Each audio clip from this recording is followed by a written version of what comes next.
Sahabat, kita baru menyaksikan bagaimana situasi di Suriah ketika rezim Assad yang telah berkuasa 2 dekade lebih dan sangat kuat tumbang hanya dalam beberapa hari saja. Kita melihat sekarang Suriah telah dikuasai oleh pihak pemberontak dan bahkan Presiden Assad sendiri telah kabur dan kabarnya kabur pergi menyelamatkan diri ke Rusia dan ditampung oleh Rusia dan memberikan suaka baginya. Tetapi ini masih butuh konfirmasi. Tetapi saat ini Suriah telah jatuh. Kita melihat bagaimana kekuatan Assad selama ini yang menguasai Suriah sangat tidak terganggu dan sangat tidak terkalahkan. Tetapi hanya dalam beberapa hari saja akhirnya Assad tumbang ketika pemberontak secara kekuatan penuh merangsek masuk ke Damaskus, ke ibu kota Suriah.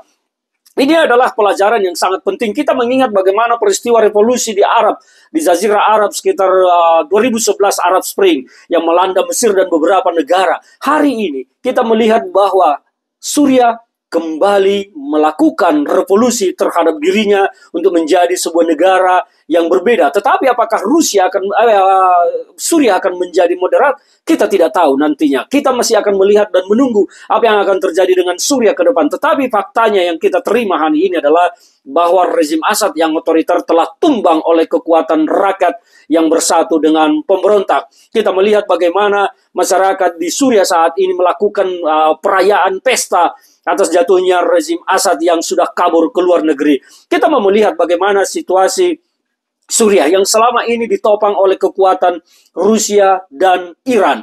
Rusia memang belakangan melemah akibat perang dengan Ukraina yang ditopang oleh beberapa negara NATO dan Amerika. Dan tentu Rusia tidak akan memberikan perhatian serius untuk membantu Suriah ketika dia sendiri berhadapan perang sengit dengan Ukraina yang didukung oleh kelompok NATO. Dan demikian juga dengan Iran. Iran tidak akan memfokuskan dirinya membantu Assad karena dirinya pun saat ini sedang menghadapi perang yang tidak mudah berlawan dengan Israel.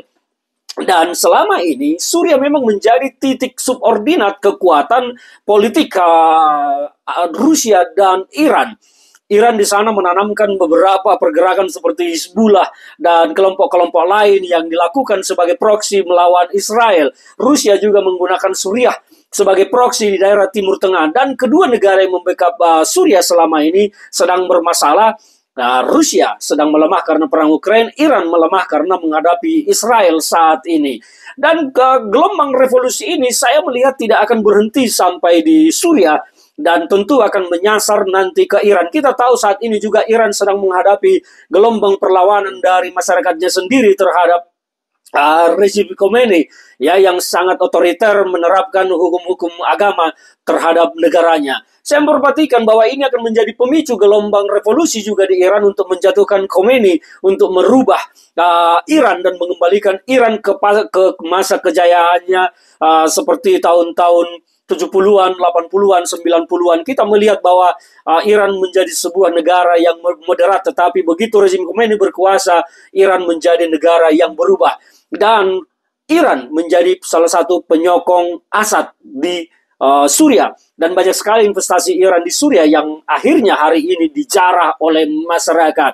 Dan kita akan melihat bagaimana kemudian pengaruhnya terhadap Palestina di Gaza, karena rezim sekarang, pemberontak sekarang yang menguasai Suriah adalah kelompok juga yang membenci Hamas, Hizbullah. Maka tentu situasi di Timur Tengah akan banyak berubah. Dan kita juga melihat bagaimana pasukan IDF, pasukan Israel merangsek masuk ke daerah Suriah untuk menghajar beberapa fasilitas senjata yang dibangun oleh Rusia dan Iran di sana. Dan kita akan memperhatikan kelanjutannya nanti seperti apa. Situasi di Timur Tengah akan berubah banyak menurut saya. Kita berharap Timur Tengah akan menjadi semakin baik dan dunia akan menjadi semakin damai, semakin baik, sehingga negara-negara yang memproduksi teroris tidak ada lagi. Kita akan menyaksikan dan berharap ke depan bahwa dunia yang kita tinggal ini, bumi yang kita huni ini akan semakin damai, semakin tentram, menjadi negara-negara yang moderat. Kita melihat di Timur Tengah sudah banyak yang moderat. Qatar, Mesir, Saudi, segala macam, UEA, semuanya sudah menjadi negara-negara yang moderat, yang sudah cukup toleran terhadap perbedaan.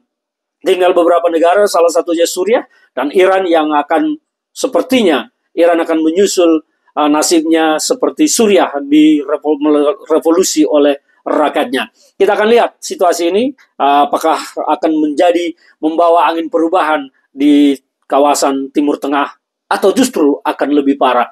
Tentu harapan kita adalah kawasan Timur Tengah akan lebih baik dan semakin baik karena Timur Tengah ini menjadi sentra yang sangat kuat terhadap pergolakan di dunia ini.